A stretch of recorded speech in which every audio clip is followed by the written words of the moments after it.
Hey everyone, welcome back. So last time we got a handle on the articles for the subject of a sentence. Today we're moving on to the shortcut words that replace all those nouns we learned, personal pronouns. You know, words like I, he, she, they. We're going to stick to their role as the subject, which in German is called the nominative case. So you ready? Let's jump right in. So first things first, why do we even need these things? Well, imagine saying, the man is here, the man is nice. It just sounds repetitive, right? Clunky. It's so much more natural to say, the man is here, he is nice. And it's exactly the same in German. Instead of, der Mann ist hier, der Mann ist nett, you'd say, der Mann ist hier, ist nett. See? That little word, is our personal pronoun. It's the shortcut for der Mann. Okay, so let's meet the whole crew. Here is the complete list of personal pronouns you'll use when they're the subject of a sentence. And here they are. So ich is I, and wir is we. No big surprises there, thankfully. But your eyes are probably drawn to the tricky ones. You're seeing 3 different ways to say you, and wait, 3 different words that all look like Sie? Don't panic. We are absolutely going to break down every single one of these confusing bits. And that brings us to our first huge, major rule. Seriously, this concept is completely different from English, so it's one of those things you just have to lean into. In English, our rule is pretty simple, right? People are he or she, and objects are it. Done. Well, in German, you can just take that rule and throw it right out the window. It does not apply. In German, the pronoun you choose has to match the grammatical gender of the noun. That's right. All that der, die, and das stuff you've been memorizing, this is where it really starts to matter. And here's the rule, plain and simple. If a noun is masculine, a der noun, you replace it with er. If it's feminine, a die noun, you use sie. And if it's neuter, a das noun, you use es. And this is the part you really have to remember. It doesn't matter if it's a person or an object. The grammatical gender is the only thing that counts. Let's look at a real example. Say you ask, wo ist der Stuhl? Where is the chair? Well, Stuhl is der Stuhl, a masculine word. So the answer is ist da. We call the chair or he. Literally, you're saying, he is there. The same exact logic works for feminine nouns. Wo ist die Lampe? Where is the lamp? Since Lampe is a die word, the answer is sie ist kaputt. Yep, we refer to the lamp as sie or she. You're literally saying she is broken. And let's round it out with a neuter noun. Wo ist das Buch? Where is the book? Since Buch is a das word, the pronoun is es. Es ist alt. It is old. Now, this one feels the most normal to us English speakers, but it's important to realize it's following the exact same gender rule as the other 2.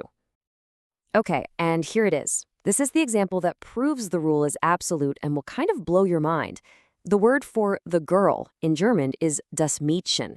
Because it's a das word, a neuter noun, the pronoun you use to replace it is es, which means it. Yes, you heard me correctly. You grammatically refer to the girl as it.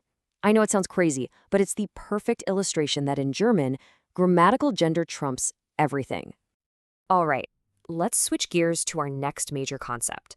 And this one isn't just about grammar, it's about culture, it's about respect. English has 1 word for you.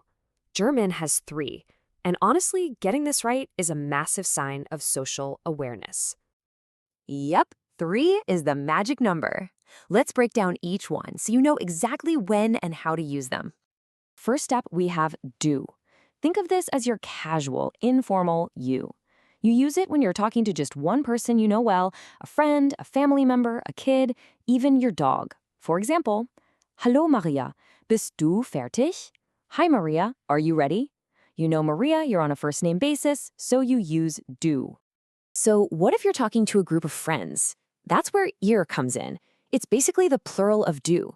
If you're talking to a bunch of people and you'd call each one of them du on their own, then together they become ihr. It's kind of like the German you guys or y'all. For example, Kinder, habt ihr Hunger? Kids, are y'all hungry? And finally, we have the very important formal Sie. This is your you of respect. You use it for any adult you don't know personally, a boss, a professor, in a shop, any formal setting really.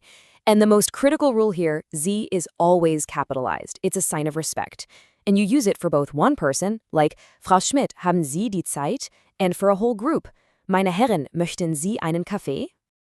Okay, I can feel the question burning through the screen. We've just seen Sie meaning she, Sie meaning they, and Sie with a capital S meaning you. How in the world are you supposed to tell them apart? Don't worry, let's clear this whole mess up right now. This table right here is your cheat sheet. Your two key clues are the capitalization and the ending of the verb. So if you see a lowercase s and the verb ends in T, it means she.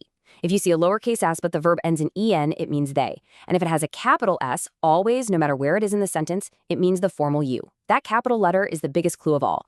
But what about telling they and formal you apart? They both use the same verb ending. Well, then it's all about context. Check this out. On the left, we're talking about students. So Sie lernen means they are learning. But on the right, we're talking directly to Herr Müller. So Sie lernen schnell means you are learning quickly. See the difference? It all depends on who is being spoken to or about. So let's boil this all down to the two absolute most important things to take away today. First, a noun's pronoun, a, sie, or s, comes from its grammatical gender, its article, period. Forget what the object actually is. And second, choosing the right you, du, ihr, or sie, isn't just a grammar test, it's a massive part of showing respect and understanding German culture. And that leads us to one final thought. We've just spent this whole explainer learning all the words for who is doing the action. We know the subjects. So, the next logical question has to be, how do we make them actually do something? Well, that's what we'll get into next time when we tackle verbs. Thanks for tuning in.